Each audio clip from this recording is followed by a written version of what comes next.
At this point, what can we even say about Xbox? Just as I think they're starting to stand up, they fall right back down.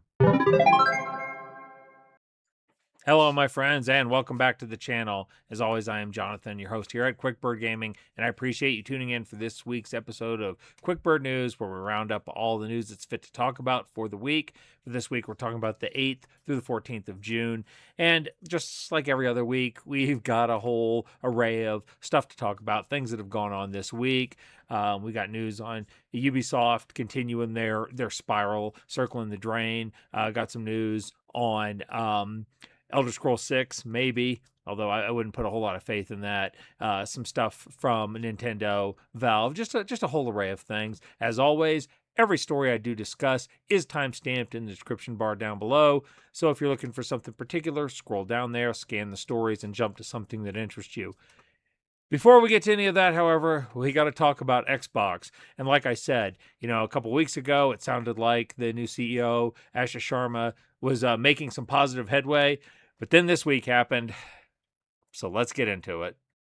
Okay, we're going to start with this Games Radar article from Wednesday, the 10th of June. Major Xbox layoffs reportedly on the way as CEO Asha Sharma admits Microsoft's gaming division is, quote, overextended. Xbox is reportedly planning more layoffs soon. An internal email to employees from CEO Sharma puts the blame on the company's wide investment in new content studios, a big bet which has seemingly failed to pay off. Now, of course, by this, they're referring to Bethesda, ZeniMax being bought in 2021 to the tune of $7 to $8 billion, and obviously then Activision Blizzard about $70 billion in 2023 or 24. A lot of money they put out, which has not paid off for them. Bloomberg reports Xbox plans to announce major layoffs after Microsoft's fiscal year ends on June 30th. The company is also said to be significantly cutting budgets for marketing and other unnamed parts of the businesses. Okay, the message does not specifically mention layoffs, but it does ominously label the next 100 days at the brand as an Xbox reset. So they're talking about, and of course, this also has come up, they're talking about reshuffling studios and possibly shutting some down. This is probably going to get really ugly. Now, there were people that said that when Sharma was brought on board, she was brought on board to sunset Xbox as a brand. And that talk is getting more traction now that they're announcing these layoffs, let me back up, that these layoffs are speculated to be happening. Now, we'll know more in a couple weeks if this is indeed the case. After their fiscal year ends, their quarterly financials come in, we will know more then. But this shouldn't really surprise anyone, considering the state Xbox has been in for years, just slowly ceding ground to other companies. And after all this talk about we're going to make it a new brand and we're going to restore Xbox and we're going to have exclusives and we're going to do this, that, and the other, I wonder if part of the this, that, and the other is going to be basically they're going to be streamlining it to the point of obsolescence. This doesn't even come on to even touch on the discussion of hardware cost and Project Helix, the new Xbox that's coming up. All of that discussion about the hardware is a concern, but it may be overcome by events. I'm going to skip over to this IGN article, which was published today, Saturday, on the 13th of June. Xbox reportedly speeding up new Elder Scrolls, Fallout, and Halo games. And this is key, as Microsoft leaves spinning off the business on the table. They say down here, but according to 3 of its sources, Microsoft hasn't ruled out turning the brand into a wholly owned subsidiary. The move could result in Xbox being operated as a joint venture with its other partners or even potentially sold. How seriously the company is considering this strategy is unclear. They have no imminent restructuring plans, but they're leaving it on the table. Okay, they said the move could theoretically allow the 25-year-old gaming branch to operate within the company, just with a bit more distance from the greater Microsoft umbrella. Now, I don't think that's necessarily a bad idea. I think that Xbox could distance themselves from Microsoft and get away from some things which are not great for Xbox or gaming in general. One would be the top-down directives of Microsoft for the complete and utter surrender of their workflow to AI. That's one thing. Some of the diversity initiatives that are really ingrained in Microsoft might come out at that point. But this is all in theory. We don't know how much any of this is under real consideration. This is all just speculation at this point. Now back to the article, it says, meanwhile, Sharma is said to be pushing development on core franchises like Halo, Elder Scrolls, and Fallout, with the latter two being particular interest for the boss. There's no word on how Microsoft intends to allocate resources to speed up the process of delivering new games. I take that with a grain of salt. I actually take that with a skeptical grain of salt. It has been 14 years, 15 years since we have seen a new entry in the mainline Elder Scrolls franchise, and we're going to touch on this here in a little bit. And it's been 11 years since we've seen a mainline Fallout game. I don't think it's a money issue. I think it's a stagnation issue. Quite honestly, if Bethesda really wanted to make this happen, they would have a game out by now. Their focus has been on Fallout 76, on Starfield, other projects. I don't care what Todd Howard says, this isn't a priority. And I'm not going to believe it is until I see a game and see that it works. And the fact is, if you couldn't make it work in 15 years, you probably weren't trying that hard. And people can give me the whole spiel about, I don't know anything about, software development. I don't accept that. Just simply looking at their peers in the gaming industry that are not taking that long to bring a viable product to market. And that's just the reality of it. So I mean, this whole discussion here about Xbox potentially being spun off, a couple of weeks back, they had Sharma had come in. She had said everything about, we're going to make Xbox great again. Pardon the pun, or pardon the stealing of the phrase. We're going to make Xbox a competitive brand again. We're going to, we're going to start doing exclusives. We're going to cut back the cost on Game Pass. We're going to have Project Helix. We're going to concentrate on selling consoles. We're going to do this. We're going to do this. We're going to do this. But it looks like things are as chaotic as ever. There's the option that they could sell it. My first question is who would buy it? There's a ton of legacy IPs in Xbox that have value, but without a massive restructuring of the way the business is being done, it would just become a lodestone around the neck of whoever purchased it. And that means that, and I really think that regardless of whether Xbox is split off or sold outright or stays under Microsoft as it is now, we are going to have to see a massive change to the way they do business if they are going to stay solvent and not just get shut down altogether. And that means a lot of people are going to get fired. I know they prefer the gentler term of laid off. Let's just put it for what it is. Excuse me. They're going to get fired. And, that could help, but it's always a question of who they fire in these situations. There's a school of thought out there in terms of business leadership that every person you have in your company that's not directly contributing to the production of your end product is a liability to the company. And you think about that, think about the people who are at the tip of the spear, who are doing the dev work.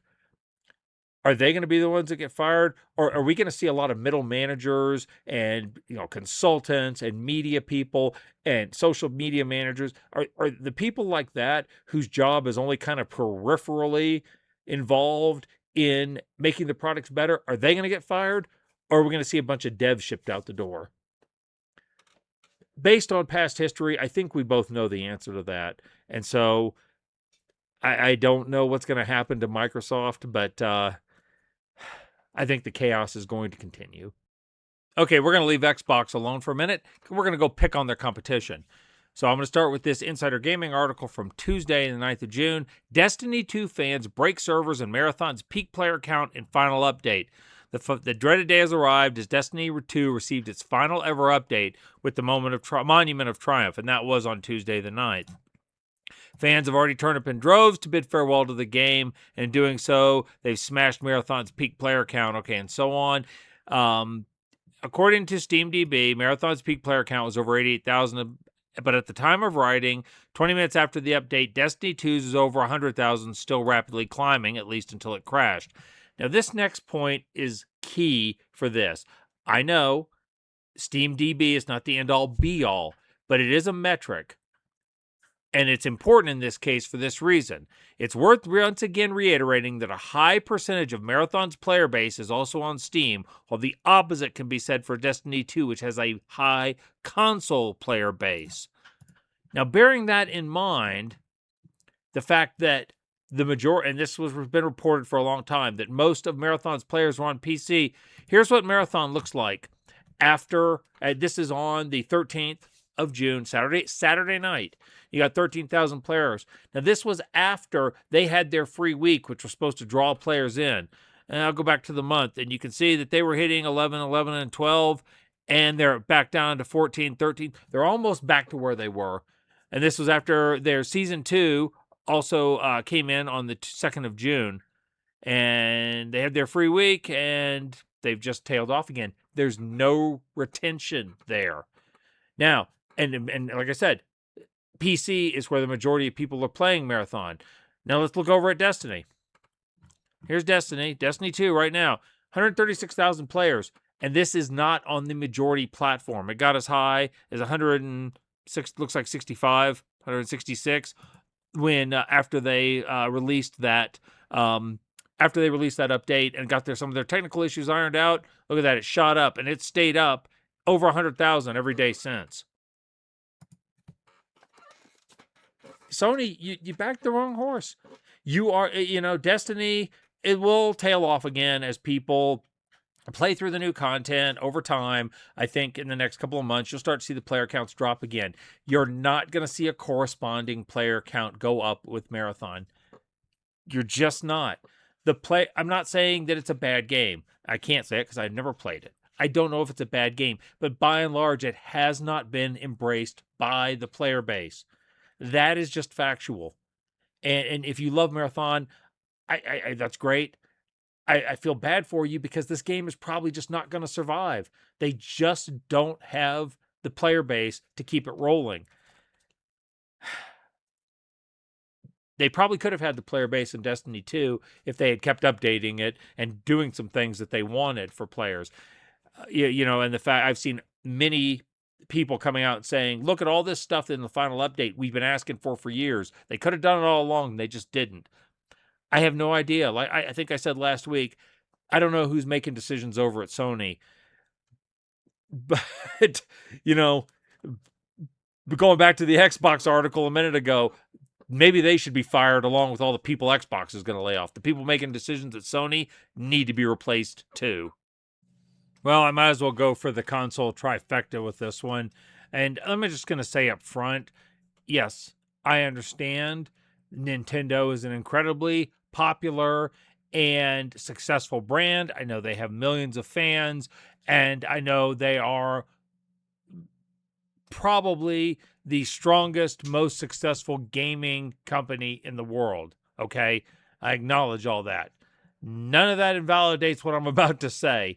I'm going to start with this article here from Video Games Chronicle, and this is from Wednesday the 10th.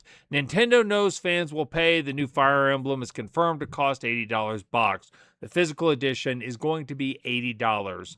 And down here, you see commenting on the news, former Nintendo of America marketer Kit Ellis said the company likely priced it because it's confident the series' dedicated fans are prepared to pay for it. Fire Emblem is $80 because Nintendo knows fans of that series are diehard as they come. They want the game physical, and they will pay premium. Simps are not just a problem in the spicy adult industry. There are plenty of Nintendo simps too. This company literally faces no pressure from its fan base because they will pay anything. They can raise the price and they will pay anything. They can keep Breath of the Wild, a 10-year-old game, at $60 on their store, and people will pay it.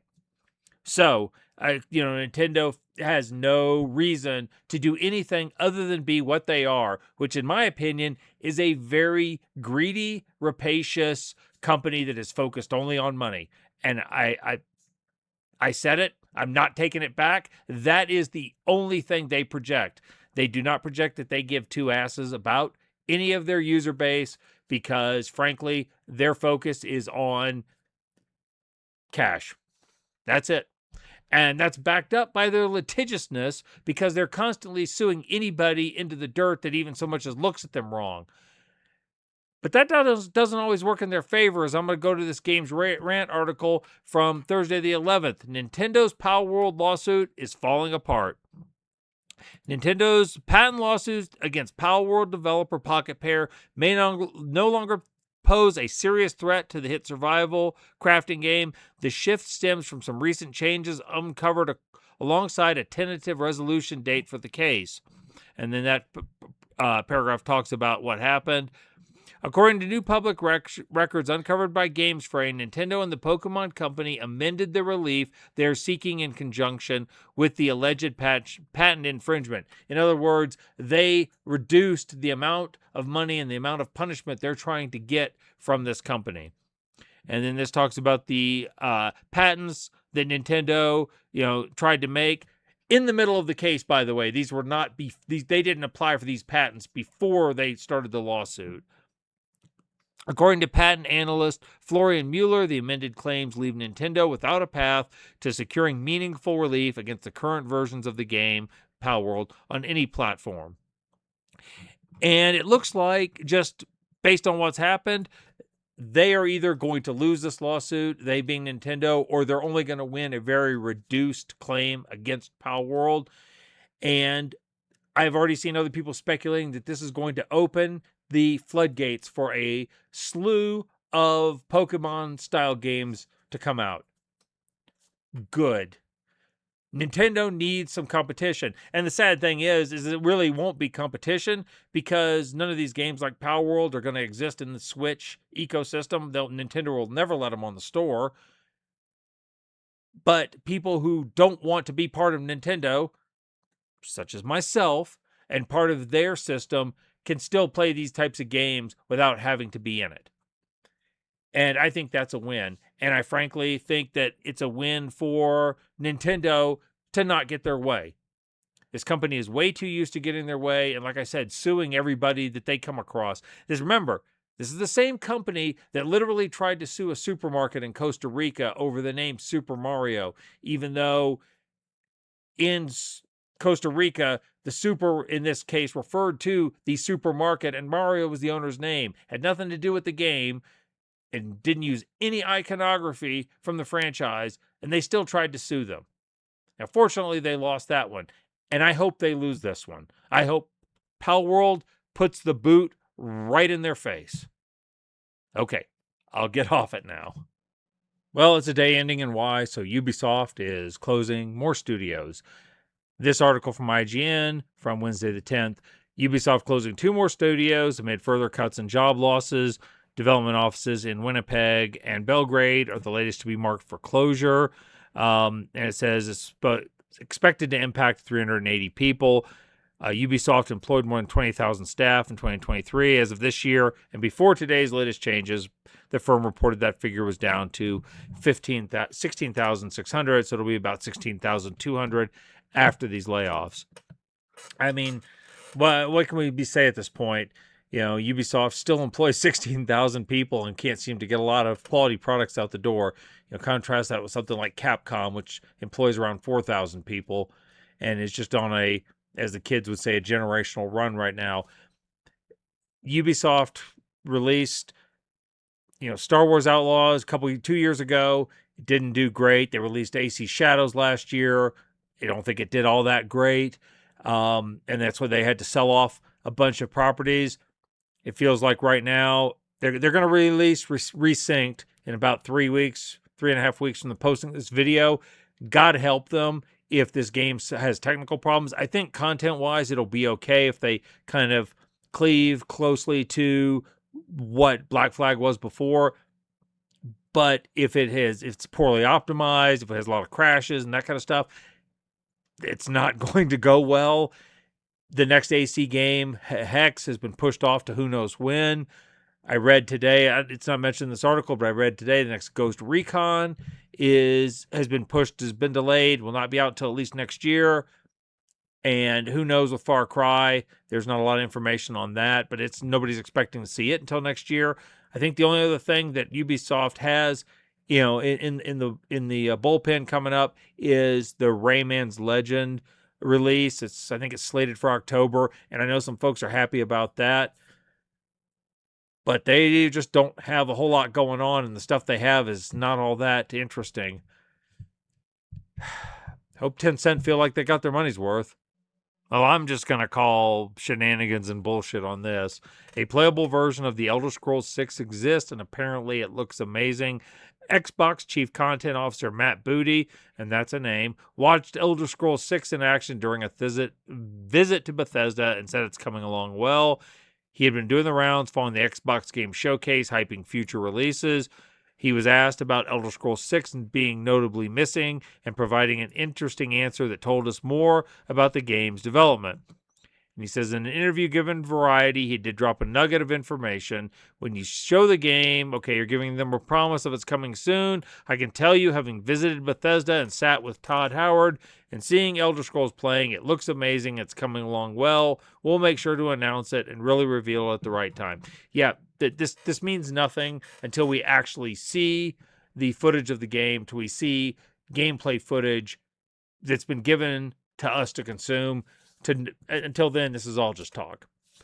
15 years they've had to work on this, and frankly, the last offerings from Bethesda, I know they've kind of turned Fallout 76 around, and I guess it's more viable than it was when it launched, but the only other thing they've released since then is Starfield, which turned out, even though it sold millions of copies, from a gameplay perspective, it was a dud, and even the updates they've done haven't moved the needle on it.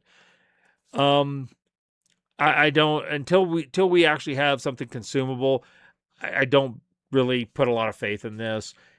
And the expectations for this game have been built to the point that I don't think that, even if this is the second incarnation of The Witcher 3 in terms of role-playing ability, I don't think it's going to meet expectations.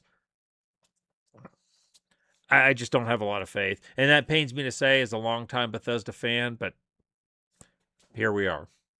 Now, I wasn't quite sure what to make of this. This is PC Gamer article from Monday, the 8th of June. No, Blade is not canceled. Arcane artist confirms. Despite what you may have heard, Marvel's Blade, the Daywalker action game in development at Arcane, is not canceled. The proof came from the lead concept artist and assistant art director, who delivered a short but pointed reassurance to fans on X after the game missed its second Xbox showcase running. They said, "Let us cook." Concern about the fate of Blade and Arcane as a whole is understandable. Despite making some of the best immersive sims, thus by definition some of the best video games ever, Arcane has struggled to put out a genuine hit on the board. Dishonored 2, despite its lineage, did not sell especially well, and Prey is a massively underappreciated gem. The less said about the Bethesda-imposed live service catastrophe Redfall, the better. And yes, that's a key point. Bethesda, like so many companies, is trying to square peg in a round hole by forcing a live service on a studio that didn't make them. We see that with Sony and Bluepoint with the live service, the God of War live service they were trying to do, and it killed that studio. Arcane Austin was shut down. So this studio has been in distress too. Now, I love the Dishonored series. I didn't care as much for Prey, but I can see why people really appreciated it. So the fact that they're working on this could be a good sign. I guess we'll wait and see. I honestly forgot this game was even being made. So the fact that people noticed it wasn't in 2 Xbox showcases in a row is good. I'm glad folks are still paying attention, but I guess it's still out there, and we'll see if anything more turns up. Because over on PC, we ain't getting the Wolverine game. So if you're a Marvel fan, this might be the next best thing. Now, see, I don't like this. This Insider Gaming article from the 10th of June on Wednesday. Roblox wants child sex abuse lawsuits settled out of court. Yeah, I bet they do. And it says over 150 lawsuits have been filed at a federal level, while more at the state level. These lawsuits accuse Roblox of not protecting children and all this other stuff, okay? The multi-billion-dollar company is seemingly trying to use language to prevent these cases from being decided by a judge and jury. Roblox's terms of use state that by signing up for the platform, users are giving up the right to file a lawsuit in court before a judge or jury, including in class actions for any disputes that are subject to arbitration. Bloomberg spoke to one of the alleged victims for a report on the lawsuits. They just want to put everything behind the scenes. Okay? Multiple judges have blocked Roblox as well as Discord and other suits from moving any sexual predator lawsuits into arbitration. Good. The companies are repealing these rulings. And it says Insider Gaming reached out for comment on these, and as of the publication, no response had been received. Yeah, I bet not. You know, they've got this problem. I've talked on and off for the last 6-8 months about Roblox and about the predator problem. And the fact that they're trying to weasel their way against such a serious charge and trying to have it solved in arbitration. No. Fuck this company, and they really need to be investigated federally. You know, other countries have outright banned this application from being used because of the problems on it. And no, I hope that these lawsuits stay in court, and I hope if it is proven that Roblox did do nothing, which I suspect is the case, if it is proven, I hope they get wiped out, taken to the cleaners. Now, they're a multi-billion-dollar corporation. They're not going to get destroyed by this, but they deserve to. I actually had a whole bunch of other stories lined up, but I realized this video is already getting kind of long, and I like to close on some what I consider to be good news. So I'm going to wrap it up with this from Instant Gaming News, and this is from Tuesday the 9th. With over 500,000 units sold, Mina the Hollower is a huge hit. The success story continues for Yacht Club Games, which had just announced new sales figures. They sold 300,000 the first 3 days and 500,000 in a week and a half. And here's the tweet from that on X. It shows the same thing. And as you can see, it's kind of a pixelated Legend of Zelda type game. And surprisingly, it's done very, very well. The response has been very receptive to it so far. And see, I think this is always great. I love to see indie studios doing well and getting ahead. And it looks like this has been a success for Yacht Club Games. And I'm here for it. I'm glad to see it. Okay, everyone, we're going to draw this video to a close. I know I got a little excited there talking about Nintendo and Roblox, maybe a little spicy. So anyway, it's probably a good sign that I'm getting tired and it's time to go to bed. As always, if you enjoyed this content, please consider leaving a like on the video. Drop a comment down below. Let me know what you think about Xbox and what their future is going to hold. I'm curious. I'd like to know what everybody thinks about that. And if you are enjoying this content, please consider subscribing to the channel. Hit that bell so next time I upload a news video, you're notified about that. I thank you in advance for the engagement. I appreciate it very much. Okay, I have a few other videos in the works. I'm hoping to get those up soon. And I will be back next week with more Quick Bird news. We'll keep talking about the gaming industry and what's going on. So I will see you next week. Until then, thank you for tuning in. You all go out there, live your best lives, and y'all stay gaming.